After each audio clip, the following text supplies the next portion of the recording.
ओम नमः शिवाय, हर हर महादेव, जय महाकाल। तो प्यारे शिव भक्तों, कैसे हैं आप सब।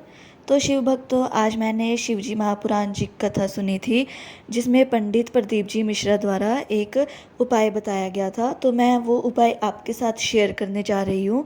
तो आप इस वीडियो को पूरा ज़रूर देखें और हमारी इस वीडियो को लाइक भी ज़रूर करें और चैनल को सब्सक्राइब भी ज़रूर करें, जिससे मैं जो भी उपाय लेकर आऊँ तो आपके पास नोटिफिकेशन आ जाए और आपको सर्च न करना पड़े। तो शिव भक्तों, सबसे पहले मैं आपको बताना चाहूँगी कि यह उपाय, अगर आपकी कोई कामना धन को लेकर पूरी नहीं हो पा रही है, या फिर माता लक्ष्मी का आपके घर में बिल्कुल भी वास नहीं हो रहा है, और साथ ही साथ आपके घर को बीमारियों ने जकड़ रखा है, जैसे ही लक्ष्मी आती है वैसे ही वह दवाइयों पर खर्च हो जाती है, तो ऐसी कोई भी समस्या आपके घर में आ रही है तो आपको यह उपाय ज़रूर करना चाहिए। तो सबसे पहले मैं आपको सामग्री बता देती हूँ। इस उपाय को करने के लिए सबसे पहले हमें दूध लेना है। ध्यान रखिएगा, दूध कच्चा लेना है, वो भी गौ माता जी का होना चाहिए। और फिर उसके बाद हमें एक दीपक लेना है, और दीपक में हमें गोल बत्ती रखनी है। ध्यान रखिएगा, बत्ती गोल ही होनी चाहिए, लंबी वाली नहीं होनी चाहिए। और फिर उसके बाद हमें देसी घी लेना है, और फिर उसके बाद हमें थोड़ा सा गुड़ लेना है।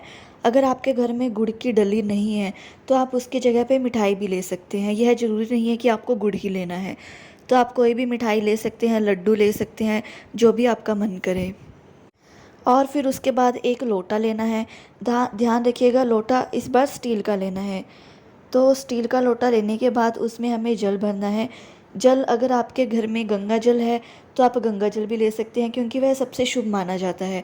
और अगर आपके पास गंगा जल नहीं है तो फिर आप किचन में अगर मटके में से पानी भी, मतलब जल ले लेते हैं, जल भर लेते हैं, तो वो भी शुभ माना जाता है। और जो हमने कच्चा दूध लिया था, हमें थोड़े से कच्चे दूध को इस जल में मिक्स करना है। एक, जैसे बोलते हैं ना कच्ची लस्सी, हमें उस तरह से जल को मिक्स करना है कच्चे दूध में।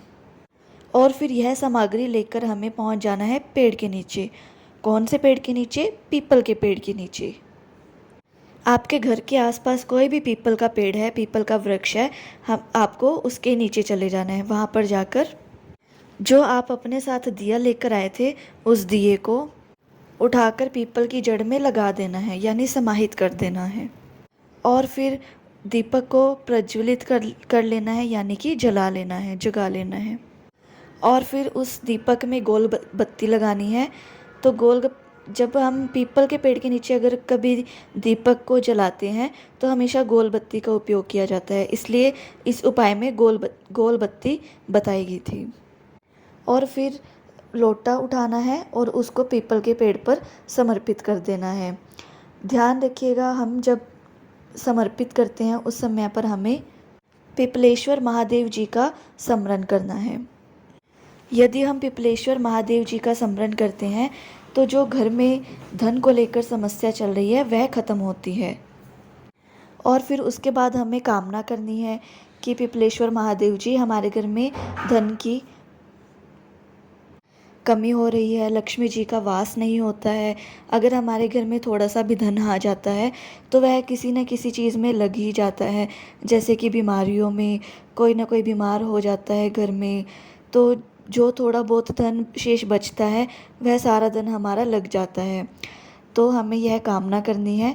और फिर उसके बाद जो हम गुड़ लेकर आए थे अपने साथ में, या कोई भी मिठाई लेकर आए थे, उसको पीपल की जड़ में समर्पित कर देना है। अगर आपके घर में मिठाई या गुड़ ऐसा कुछ भी ना हो ना, तो आप उसकी जगह पे मिश्री भी ले सकते हैं, मिश्री का उपयोग भी कर सकते हैं। हम किसी भी मिठाई को इसलिए समर्पित करते हैं क्योंकि वहाँ पर चींटियों का आवास होता है और चींटियों को भोग लग जाता है। अगर हम कोई भी मिठाई को या मिश्री को, गुड़ को, किसी भी चीज़ को वहाँ पर समर्पित करते हैं तो इसके दो फायदे होते हैं। एक तो जो हम चींटियों को भोग लगाते हैं, एक तो पितृ जो दोष होता है, पितृ इससे बहुत ज़्यादा प्रसन्न होते हैं। और ध्यान रखिएगा, अगर हम यह उपाय सुबह 10 बजे से पहले कर लेते हैं तो पीपल के आसपास 7 परिक्रमा लगानी है। और अगर यह उपाय शाम के समय में करते हैं तो शाम को यह उपाय तो इसी तरीके से करना है, लेकिन शाम को परिक्रमा नहीं करनी। और आप इस उपाय को कोई भी दिन कर सकते हैं, सिर्फ एक रविवार का दिन हमें नहीं करना है, बाकी आप इस उपाय को कभी भी कर सकते हैं। और अगर आप स्पेशली शनिवार के दिन यह उपाय करते हैं तो आपको इस उपाय का लाभ ज़रूर मिलेगा और जल्दी मिलेगा। तो चलिए, यह उपाय हमें करना चाहिए। और अब हम जो गुरुजी ने दूसरा उपाय बताया था वह उपाय मैं आपको बताना चाहूँगी। और यह दूसरा उपाय कामना पूर्ति के लिए, इच्छा पूर्ति के लिए, या फिर आपके जीवन में कोई समस्या चल रही है उसके लिए आप यह उपाय कर सकते हैं। तो मैं आपको सामग्री बता देती हूँ कि यह उपाय करने के लिए आपको क्या क्या सामग्री की आवश्यकता होगी। तो सबसे पहले हमें लेना है घी। ध्यान रखिएगा, देसी घी लेना है और 1 चम्मच लेना है। बहुत सारी माता बहनें कहती हैं कि हमारे पास गाय का घी नहीं है। तो अगर आपके पास, वैसे तो होता ही है, घर में गाय का घी तो होता ही है, अगर आपके पास नहीं है तो आप कोई भी शुद्ध घी ले सकते हैं। और फिर उसके बाद हमें लेना है एक बेलपत्र। ध्यान रखिएगा, यह बेलपत्र कहीं से भी खंडित न हो, क्योंकि बहुत सारे बेलपत्र ऐसे होते हैं जो कटे फटे और जिनमें छेद होते हैं, तो हमें वह बेलपत्र नहीं लेना है। अगर आपको एकदम सही बेलपत्र नहीं मिलता है तो आप मंदिर में से जो शिवलिंग पर बेलपत्र चढ़े हुए होते हैं उस बेलपत्र का उपयोग भी कर सकते हैं। उसको अच्छे से धोकर फिर आप उसको इस उपाय में उपयोग में ले सकते हैं। और फिर उसके बाद एक तांबे का लोटा लेना है और उसमें जल भरना है। अगर आपके घर में गंगा जल है तो वह सबसे शुभ माना जाता है, ठीक है, वो भी आप ले सकते हैं। अगर आपके घर में गंगा जल नहीं है तो आप कोई भी मटके में से जल को ले सकते हैं। ध्यान रखिएगा, हमें जल किचन में से ही भरना है। और फिर उसके बाद हमें जाना है शिव मंदिर और शिवलिंग जी के पास हमें उत्तर दिशा की तरफ मुँह करके बैठना है। और फिर जो हम अपने साथ एक तांबे का लोटा लेके आए हैं जल का, हमें उस जल को समर्पित करना है शिवलिंग पर, और साथ ही साथ श्री शिवाय नमस्तुभ्यम का जाप भी करना है।